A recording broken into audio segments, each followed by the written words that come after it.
Dalam video ini kita akan membahas mengenai papan DIY yang ada di bawah menu GW atau Groupware. Anda dapat mengaturnya melalui kustomisasi pengguna, konfigurasi, pengaturan fungsi, kemudian tab GW, dan di bagian atur kolom Anda dapat klik di kolom DIY. Nah, untuk mengatur atau menghapusnya dapat diklik di bagian pengaturan atau juga hapus. Dan untuk menambahkannya bisa dengan klik pada tombol baru F2. Yang perlu Anda input adalah untuk namanya. Di sini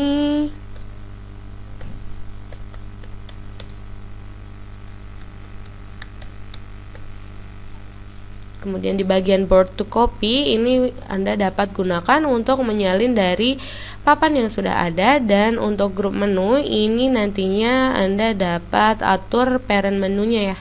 Namun jika tidak ingin bisa langsung disimpan saja. Kemudian selanjutnya nantinya akan muncul link seperti ini ya. Untuk mengaturnya ini dikonfirmasi saja. Nanti Anda dapat mengatur administratornya. Jadi siapa yang bisa mengatur papan tersebut. Kemudian simpan. Nanti dia akan muncul di sini. Selanjutnya kita bisa cek lagi di GW papan DIY. Nah, dia nantinya sudah akan muncul ya untuk daftar pekerja. Dan jika Anda ingin mengatur, sekarang kan tampilannya seperti ini ya. Nah, jika Anda ingin menambahkan, Anda bisa klik pada pilihan dan pilih masukkan pengelolaan DIY. Nah, selanjutnya nanti pada tampilannya akan muncul yang hyperlink tadi. Dia akan ditampilkan seperti ini. Klik konfirmasi. Anda di bagian atas dapat menambahkan kolom, namun ini terbatas, hanya bisa menambahkan lampiran. Dan untuk layar inputnya ini pilihnya di bagian klik bawah. Tambahkan. Kemudian Anda bisa pilih jenis teksnya. Ada jenis numerik, kemudian tipe kode seperti ini. Lalu tipe kode biasa. Kemudian Anda bisa pilih juga seperti ini. Dan Anda bisa klik pengaturan untuk mengubah nama tampilannya atau mengatur pengaturan defaultnya ya, seperti ini. Awalnya kita harus input di bagian jenis kode dahulu. Nah, seperti ini. Kemudian Anda bisa pilih seperti ini. Default, Anda default dapat diatur manual ya nantinya. Kemudian namanya juga bisa diganti.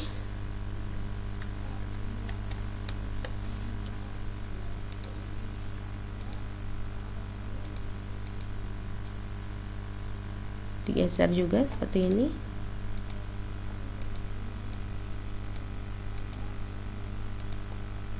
Dapat diganti nama tampilan.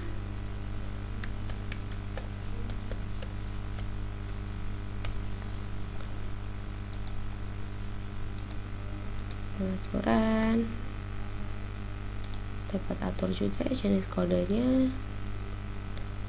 Seperti ini. Anda dapat atur untuk sebagai vendor. Kemudian ganti namanya. Dan terapkan. Selanjutnya jika memang Anda ingin mengubahnya, bisa klik di bagian kolom tampilan dan ubah saja sebagai jenis numerik misalnya.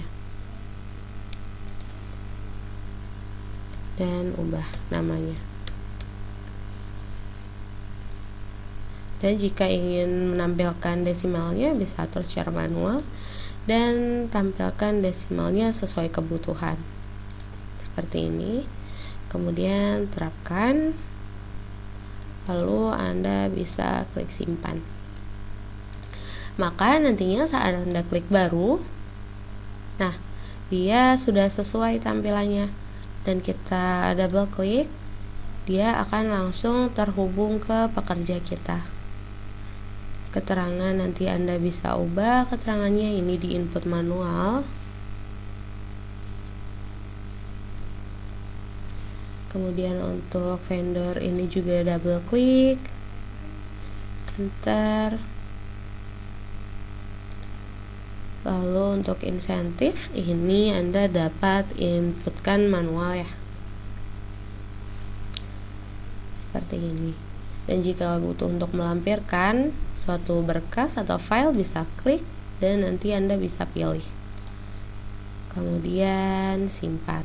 Nah, namun jika ingin mengatur letak-letak kolomnya, bisa diatur lagi dengan pengaturan layar masukan ya. Nanti jika Anda ingin agar keterangan di ujung, Anda juga dapat mengaturnya seperti ini. Kemudian simpan.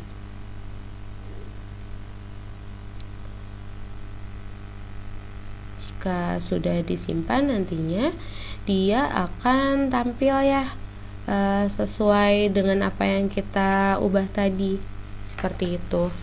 Nah, tampilannya jadinya akan seperti ini. Kemudian simpan. Namun jika Anda ingin menambahkan tampilannya agar data yang Anda input itu tampil di bagian daftar sini ya, Anda bisa klik pilihan, kemudian pengaturan contoh laporan, dan pilih contoh laporan baru.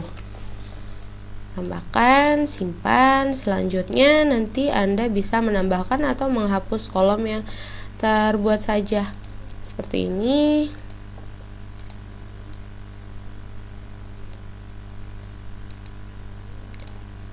Tanggal penciptaan saya hapus, nomor tanggal, kemudian saya ingin menampilkan nama pekerjaannya sama vendor dan insentifnya. Terapkan, simpan. Nah, maka nanti di bagian daftar, kita atur dahulu. Ini simpan, kemudian perbarui. Nah, maka nanti dia akan tampil seperti ini. Jadi berdasarkan dengan apa yang kita atur di bagian pilihan pengaturan contoh laporan tadi, tidak langsung ter-apply karena untuk pengaturan contoh laporan berdasarkan kondisinya, dia secara default biasanya sudah ada, dan dia adalah yang pakai yang default, dimana itu yang berdasarkan sistem. Dan karena saya menambahkan dan ingin yang saya buat sebagai yang utama, jadi setiap saya masuk tampilannya adalah seperti yang saya buat tadi. Saya atur template yang diterapkan adalah template saya, simpan, kemudian jangan lupa prioritasnya harus yang pertama. Jadi setiap kali di refresh, pergi ke menu lain, kemudian kita masuk lagi ke papan DIY. Di daftar pekerja tampilannya adalah sesuai seperti yang saya ubah tadi. Sekian informasi yang dapat saya berikan terkait pengaturan papan DIY.